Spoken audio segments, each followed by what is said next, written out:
Պատկան կգնահատեիք Հայաստանում ժողովրդավարությունն ու օրենքի գերակայությունը 10 բալանոց համակարգով, գրեք մեկնաբանություններում։ Իսկ հիմա առաջարկում եմ պարզել, ինչ պատկեր է ստացվում Եվրոպական միության զեկույցի համաձայն։ Եվրոպական միության 2025 թվականի մարդու իրավունքների եւ ժողովրդավարության վերաբերյալ տարեկան զեկույցում ասվում է, դատական եւ ներքին անվտանգության ոլորտի հետ կապված շարունակական խնդիրներ կան Հայաստանում, որոնք ոչ մեր կառավարությունը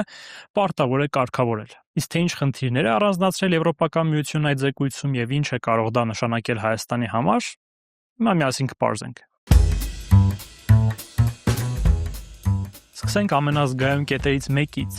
դատարաններից։ Եվրոպական միությունն առանձնացնում է դատական անկախության, դատավորների նշանակման թափանցիկության եւ դատական համակարգի հաշվետվողականության խնդիրները։ Սա միայն բյուրոկրատական ձևակերպում չէ, դիտարկենք 1-2 ցուցանիշ։ 2025 թվականի ապրիլին ՄԱԿ-ի խոշտանգումների դեմ կոմիտեն քննարկել է Հայաստանի 5-րդ պարբերական զեկույցը։ Կոմիտեի փորձագետը նշել է, որ Եվրոպայի խորհրդի տվյալներով Հայաստանում ազատազրկման վայրերում գտնվող անձանց 53%-ը նախնական կալանքի տակ է, ինչը նա բնութագրել է որպես շատ բարձր ցուցանիշ։ Եթե իրավապահ մարմիններում բարեփոխումներ անցնում են միայն նախնական կալանքով, ապա զինված ուժերում բարեփոխումները կամ չեն հասել, կամ տխուր արդյունք են տալիս։ Բանակում էլ թվերը բավական խոսուն են։ Գլխավոր դատախազության տվյալներով 2025 թվականին զինված ուժերում եւ այլ զորքերում արձանագրվել է 2000-ից ավել դեպք, որոնցից 1200-ը մոտավորապես հանցագործություն։ Պաշտպանության նախարար Սուրեն Պապիկյանը 26 թվականի հունվարին հայտնել է 30 մահացած զինծառայողի մասին, որից 6-ը ծառայության հետ կապված եւ 24-ը ոչ կապված միջադեպերում։ 2026 թվականի ընտրություններին ընդառաջ Հայաստանում աճեցին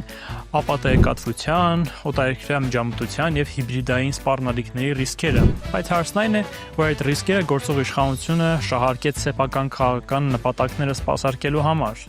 մեդիա տերորի թիրախ դարձնելով մեր ամբողջ հանրությունը։ ԵՄ զեկույցը հերթական անգամ հիշեցնում է, ժողովրդավարությունը միայն ընտրությունների անցկացման կամ բարեփոխումների մասին հնչող հայտարարությունները չեն, այլ նաև անկախ դատարան, հաշվետու իրավապահ համակարգ, բանակում մարդու կյանքի եւ արժանապատվության պաշտպանությունը,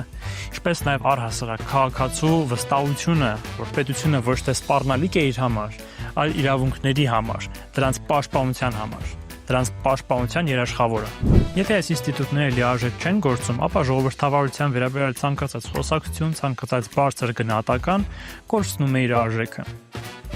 Ձեզ լավ